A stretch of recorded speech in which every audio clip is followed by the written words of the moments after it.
Bom, pessoal, eu vou fazer um vídeo aqui meio informal, tá rapidinho, porque eu tô com problema de energia, às vezes a luz oscila e fica apagando. Então eu vou mostrar para vocês aqui, já que eu tô falando do Evangelho de João, alguns dos ensinos, né, estranhos de Jesus, né. Eu vou começar com uma questão aqui, ó. No capítulo 13 de João, vocês podem ver nas suas Bíblias, é a última ceia de Jesus que começa lá com o lava-pés, tá? Aí depois do lava-pés vem um longo discurso que se estende até o capítulo 16. E no capítulo 16, todo um grande discurso aqui de João, Jesus fala assim no versículo 5. João 16, 5.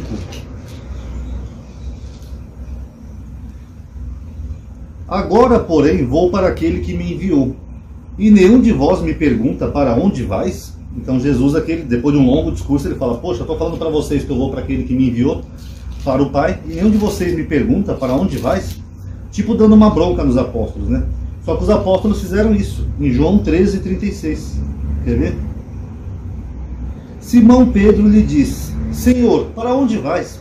Respondeu-lhe Jesus, não pode seguir-me agora onde eu vou, mas me seguirá mais tarde. Então você vê, Pedro tinha perguntado para Jesus para onde ele ia. E mesmo assim, aqui no capítulo 16, ele dá uma bronca nos apóstolos. Poxa, nenhum de vocês vai perguntar para onde eu vou? E aí, como é que fica?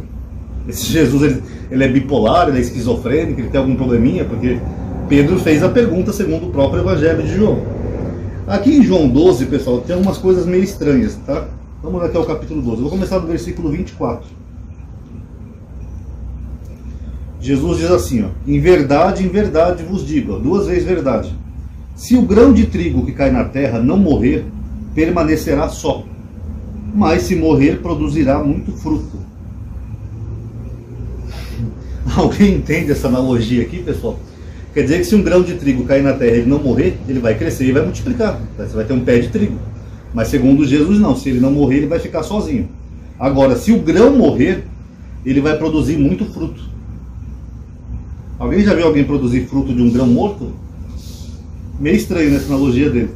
E aí ele fala no versículo seguinte, ó, quem ama a sua vida, a perde. E quem odeia a sua vida neste mundo, guarda-la para a vida eterna. Bom, como aqui na Bíblia de Jerusalém tem neste mundo, faz um certo sentido, né? Ele está falando da corrupção do mundo. Porque basicamente o que ele está dizendo é que você tem que odiar a sua vida. Mas já aqui no versículo 47 e 48, ele diz o seguinte,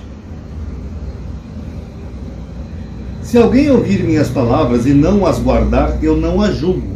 Então olha o que Jesus está falando, ó. Se alguém ouvir minhas palavras e não guardar, eu não julgo essa pessoa, tá? Pois eu não vim para julgar o mundo, mas para salvar o mundo. Quem me rejeita e não acolhe minhas palavras, tem seu juiz. A palavra que eu proferi é que o julgará no último dia. Literalmente ele está falando, olha, se alguém ouvir minha palavra e não acreditar em mim, tudo bem, eu não vou julgar, mas essa pessoa já vai ser julgada no último dia. É o mesmo que eu falar assim, ó, se você me ofendeu, eu não vou te agredir, mas você vai levar porrada ali na frente, tá? Faz algum sentido para vocês? Sendo que em João 9, olha o que Jesus tinha dito aqui. João 9, 39.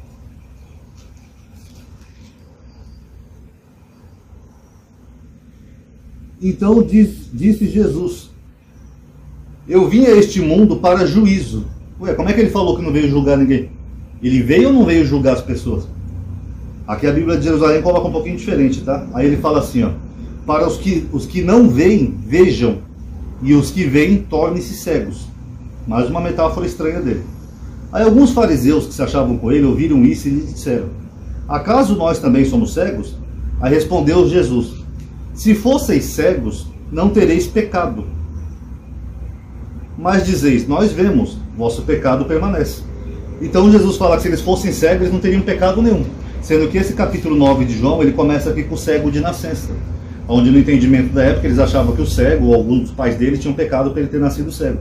Aí Jesus inverte aqui as coisas, ele fala, se vocês fossem cegos, vocês não teriam pecado nenhum. Mas dizeis, nós vemos, vosso pecado permanece. Faz algum sentido para vocês? Não, não faz. E só mais uma curiosidade, pessoal, naquele vídeo que eu falei das bobagens do Evangelho de João, quando Jesus fala que Lázaro está dormindo, os apóstolos não entendem. Tem um seguidor aqui, o Luiz, ele comentou assim, né? A troco de que Lázaro ia estar dormindo numa sepultura. Porque segundo a narrativa de João, Lázaro já estava 4 dias na sepultura. O corpo dele já estava entrando em putrefação. E mesmo assim os apóstolos falam, ele está só dormindo. Como se fosse a coisa mais normal, alguém dormir numa sepultura. Esse é o evangelho de João. É o evangelho que diviniza Jesus. É o evangelho que se choca com os sinóticos, inclusive com todo o Velho Testamento, que cria um novo Deus. E mesmo assim as pessoas tomam isso daqui como real. Agora eu quero ver aqui, se alguém consegue me explicar aí, como é que uma semente de um grão morto pode gerar frutos? E se ela não morrer, por que ela ficaria sozinha? Complicado, né, pessoal? Então tá aí, só mais um videozinho da sériezinha de João. Quem gostou, dá um like aí, que isso ajuda a aumentar a atividade ao alcance, tá bom? Obrigado aí por ter assistido. Paz a todos.